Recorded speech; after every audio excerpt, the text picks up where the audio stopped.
Assalamualaikum warahmatullahi wabarakatuh. Kembali kawan-kawan, pada video kami saya ucapkan banyak terima kasih yang telah mengklik dan menonton video ini hingga akhir. Pada kesempatan kali ini saya akan membahas mengenai tentang dasar pelindungan tanaman. Jadi kawan-kawan, pelindungan tanaman itu juga cukup penting. Tujuannya ya adalah agar tanaman yang kita budidayakan terlindungi dari beberapa hal yang dapat merugikan tanaman tersebut. Nah, oleh sebab itu dasar dalam melindungi tanaman ini saya jelaskan secara singkat dan yang saya ketahui. Jadi kawan-kawan, pada dasarnya tanaman itu perlu dilindungi agar pertumbuhan dan perkembangbiakannya itu tidak mengalami kendala.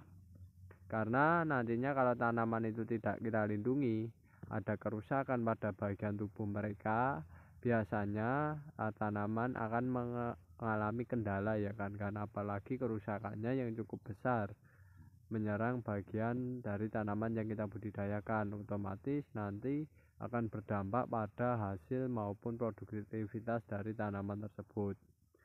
Nah, pada dasarnya tanaman dilindungi dari beberapa serangan. Serangan yang biasa menyerang tanaman itu dasarnya ada 3 yang saya ketahui.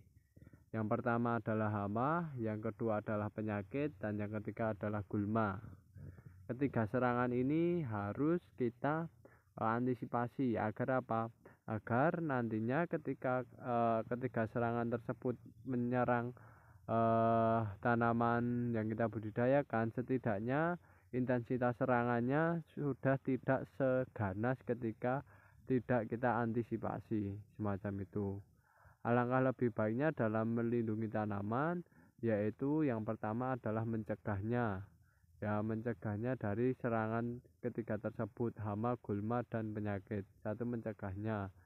Nah, pencegahan ini berbagai macam cara untuk pencegahannya, tapi yang utama adalah melakukan pencegahan sebelum terserang serangan yang ganas tersebut.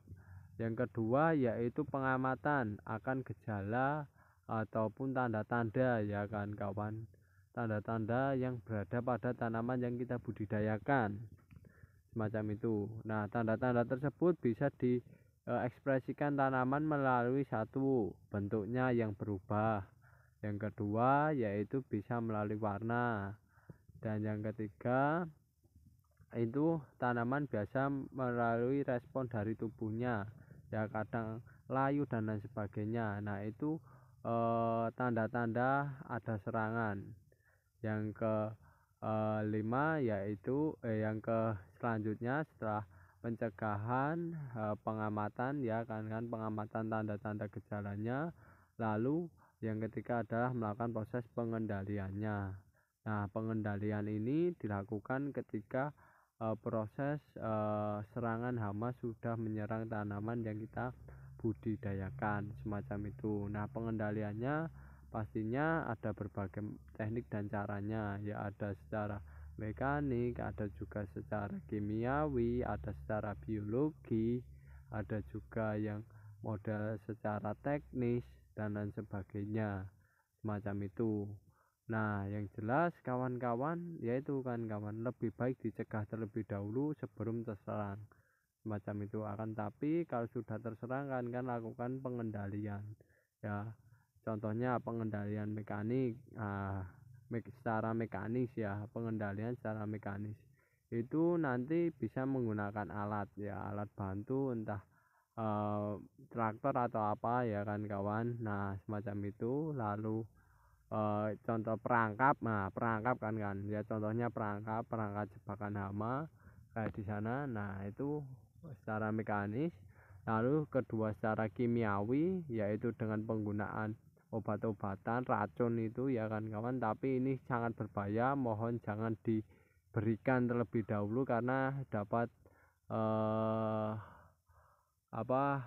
mengubah ekosistem ya kan kawan yang ada di lingkungan budidayakan kawan. Alangkah baiknya unsur kimiawi ini kalau serangannya sudah sangat-sangat merugikan. Opsi terakhir lah apa yang pertama yaitu itu. Lalu ada juga yang secara teknis budidaya itu dengan cara perempelan dan lain sebagainya ya, itu juga bisa pengendaliannya. Dan yang selanjutnya yaitu ada secara biologi. Nah, biologi itu menggunakan agensi hayati yang dapat melindungi tanaman tersebut. Contohnya bisa menggunakan trichoderma ya, pengendalian yang berada di akar. Lalu juga bisa menggunakan musuh alami ya.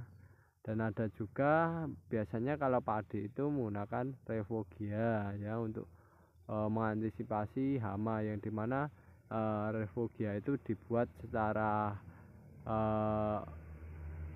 berada di bagian samping-samping lahan budidaya, yang tujuannya untuk memikat hama ke bunga yang ada revogianya, dan disitu dimakan oleh predator dan musuh alaminya, semacam itulah. Nah, itulah ya dasarnya itu kan yang bisa saya sampaikan. Yang jelas besok di video berikutnya mungkin akan lebih saya jelaskan nanti lebih mendalam, lebih spesifik tentang pengendalian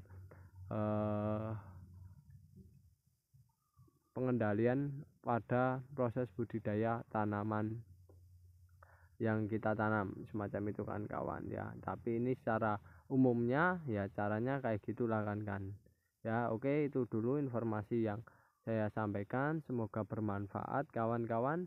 Jika ada kekurangan maupun kesalahan dalam pembuatan video kali ini, kami mohon maaf yang sebesar-besarnya. Ambil sisi positifnya saja, tinggalkan sisi negatifnya. Sekian, terima kasih. Wassalamualaikum warahmatullahi wabarakatuh.